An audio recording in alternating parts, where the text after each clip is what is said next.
در این قسمت میخوام راجع به این طرح‌ها براتون صحبت کنم. به فرض میگیریم که شما کار طراحی بلد نیستین و میخواین طرح رو از جای کپی کنین و روی کارتون استفاده کنین که هیچ مشکلی هم نداره. شما نیاز دارین به کاغذ روغنی و کاغذ پوستی نازک. شما میایین طرح رو حالا روی کتاب دارین، توی اینترنت چاپش کردین، هر جایی که اون طرح رو داشته باشین میایین در سایزهای مختلف میدین مغازه‌های کپی رایت، اینا میتونن براتون سایزهای عکس رو به صورت سایزهای مختلف براتون کپی و چاپ کنن. این سایز عکس رو روی کاغذ روغنی چاپ میکنین، یعنی شما کاغذ روغنی رو برمیدارین میذارین روی طرحتون و از روی طرحتون میکشین.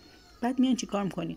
چند لایه کاغذ پوستی نازک رو زیر کارتون قرار میدین و با چسبای کاغذی محکم و فیکسش میکنین. بعد ما میایم و از سوزنی که داخل اتود گذاشتیم استفاده میکنیم و تمام خطوط طرحمون رو به فاصله منظم سوزن میزنیم. یعنی فاصله بین سوزنامون به اندازه همون یه سوزن باید باشه که نخورده. یعنی یه سوزن میزنین، یه فاصله اندازه سوزن جا میذارین، دوباره یه سوزن بعدی، همینطور کنار هم باید کل طرح سوزن زده بشه تا بعد بتونین از این طرح برای چاپ استفاده کنین.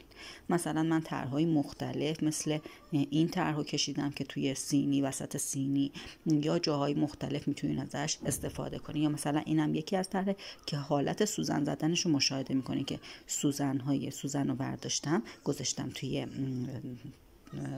اتود و بعد نوک سوزن رو انقدر سنباده زدم تا این نوک سوزن خیلی خیلی ریز و نازک بشه و بعد بیاین و ظریف روی طرحتون رو کامل سوزن بزنید که بتونید برای چاپ روی ظروفتون ازش استفاده کنید.